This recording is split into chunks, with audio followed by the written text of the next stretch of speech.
Hello everyone and welcome to EduTap. आप सभी का स्वागत है in the 17th revision class for the accounting and financial management component for the upcoming JAIIB exam. इस class के अंदर दोस्तों हम लोग बात करने जा रहे हैं about the module number B of the component.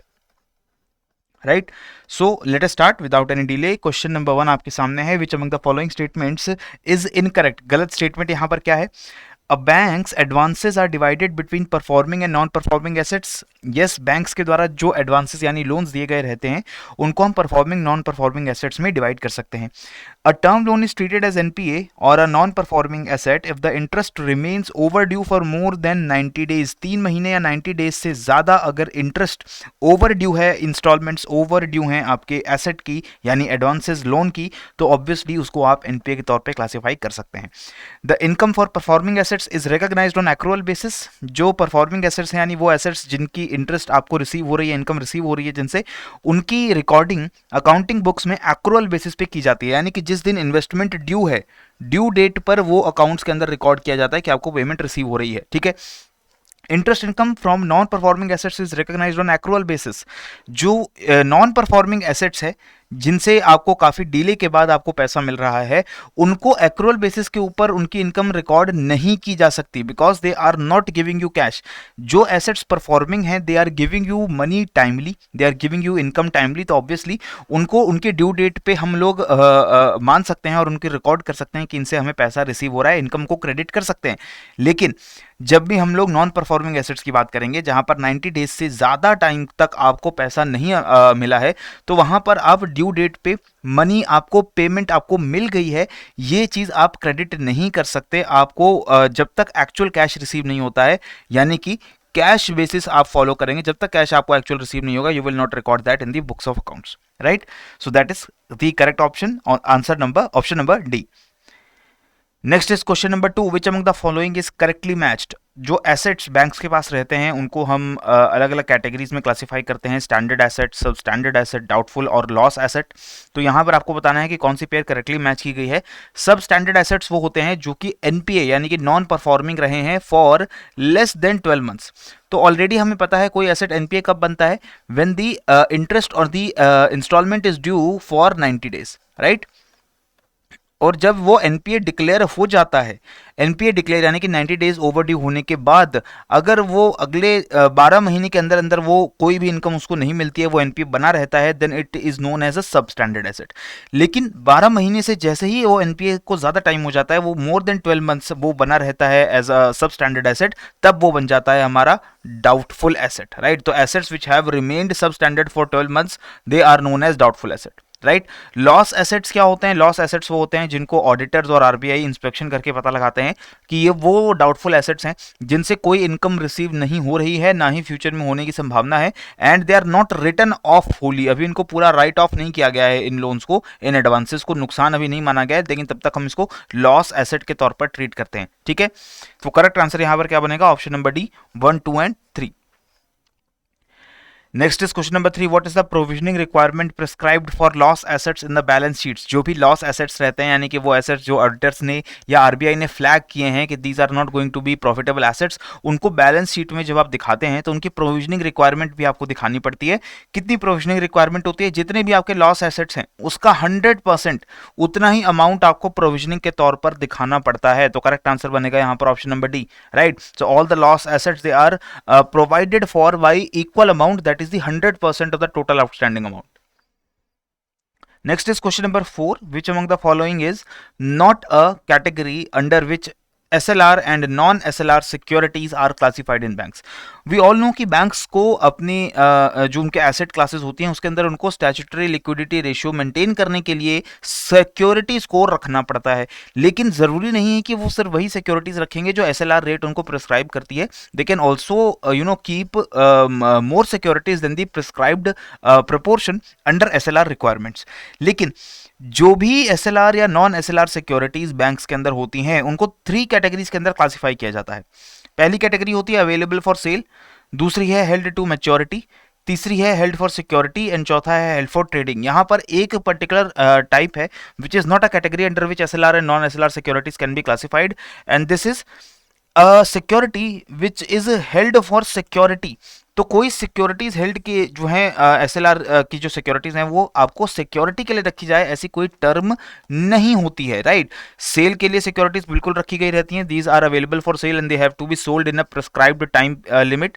जो हेल्ड टू मैच्योरिटी हैं वो ऑब्वियसली जब तक सिक्योरिटीज मैच्योर नहीं होंगी बैंक्स उनको अपने पास रखेंगे। And held for trading, these are obviously traded on the securities market by the banks themselves, right. So correct answer here is option number C. Next is question number 5, which among the following statement is incorrect. कौन सी statement गलत है यहाँ पर? Investments under held to maturity should not exceed 50% of the total investments in banks. जो SLR जो securities banks ने अपने पास रखी हुई हैं उसमें वो सिक्योरिटीज जो हेल्ड टू मैच्योरिटी यानी कि मैच्योरिटी तक रखे जाने वाली जो सिक्योरिटीज हैं वो 50% से ज्यादा अमाउंट की नहीं हो सकती, यानी कि जितनी भी टोटल इन्वेस्टमेंट है बैंक्स के पास सिक्योरिटीज के फॉर्म में उसका 50% से ज्यादा नहीं हो सकता है, ठीक है, इन्वेस्टमेंट्स। लेकिन एक्चुअली में held to maturity they can not be more than 25%। 25% से ज्यादा जो सिक्योरिटी में इन्वेस्टमेंट है वो हेल्ड टू मैच्योरिटी नहीं हो सकती बैंक्स की, राइट। तो ये हमारी पहली स्टेटमेंट यहाँ पर इनकरेक्ट लग रही है मुझे। कुछ ऑप्शन बी भी पढ़ लेते हैं।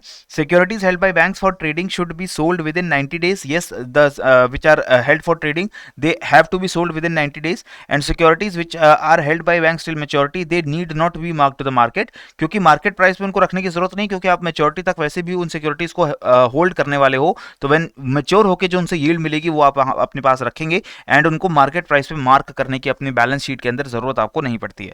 तो करेक्ट आंसर यहां पर बनेगा ऑप्शन नंबर ए, क्योंकि अपनी बैलेंस शीट में आप दिखाएंगे कि less than 25% of your securities are being held at maturity and rest of them they are available for sale and they are available for trading.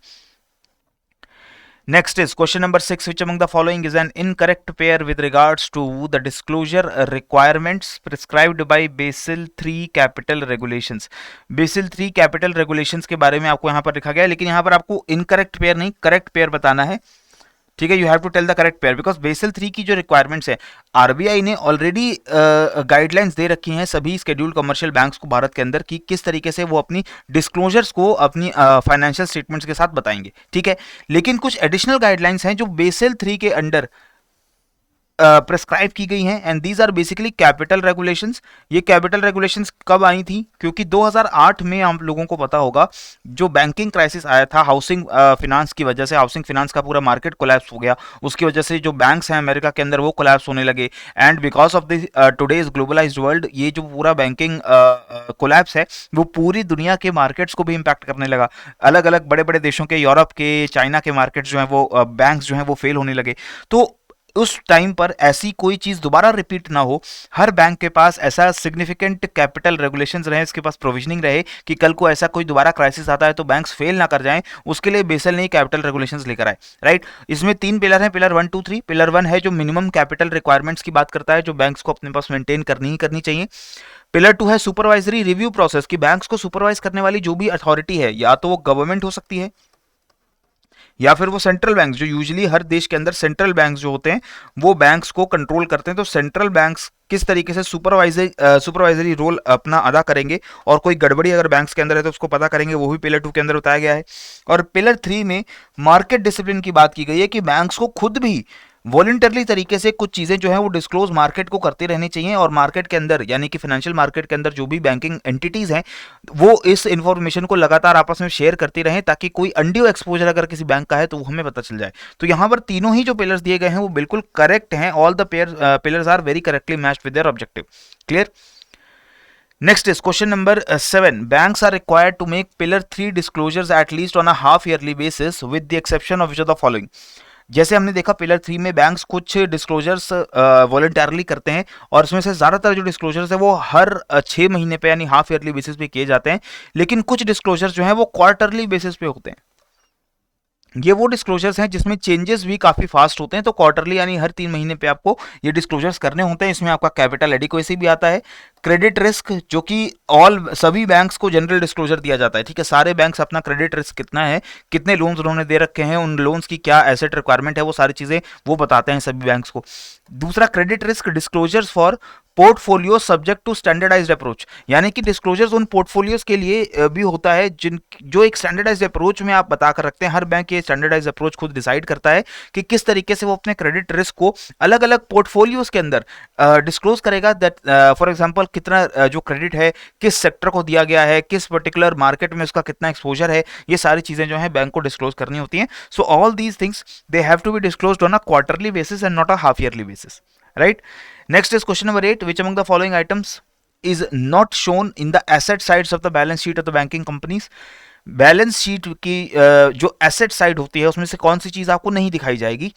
Lockers और safe deposit vaults. Lockers, safe deposit vaults जो रहते हैं banks के पास, क्या वो उनकी assets में गिने जा सकते हैं? Acceptance and endorsements. Acceptance endorsements जो बैंक्स करते हैं, इंडोर्स करते हैं अलग अलग डॉक्यूमेंट्स को, क्या उसको हम लोग एसेट मान सकते हैं? रिजर्व फंड्स क्या उनको एसेट्स मान सकते हैं? लोन एडवांसेस को क्या उनको एसेट्स मान सकते हैं?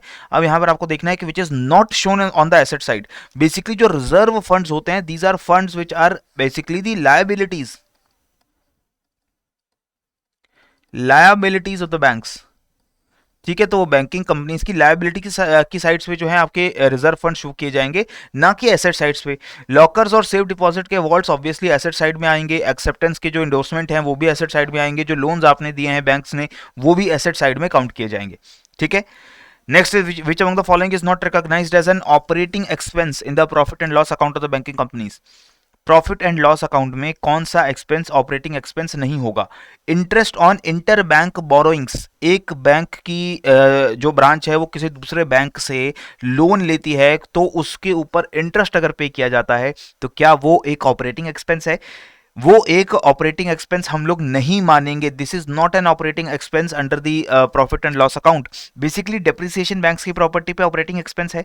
रेंट, टैक्सेस, लाइटिंग ये भी ऑपरेटिंग एक्सपेंस है. ऑडिटर्स फीस भी ऑपरेटिंग एक्सपेंस है. इसके साथ साथ जो आप सैलरीज, रेम्यूनरेशन पे करते हैं अपने एम्प्लॉयज को बैंक्स के अंदर, वो भी आपका ऑपरेटिंग एक्सपेंस है. लेकिन इंटर बैंक बोरोइंग्स में जो इंटरेस्ट आपको पे करना पड़ रहा है, that is not an operating expense. So correct answer is option number A.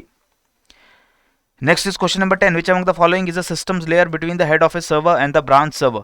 तो हेड ऑफिस के सर्वर में और ब्रांच के सर्वर्स के बीच में जो आपकी कम्युनिकेशन लाइन होती है उसके अंदर आपका प्रेजेंटेशन लेयर होता है, डिलीवरी लेयर होता है, एप्लीकेशन लेयर होता है और डेटाबेस लेयर भी होता है. राइट.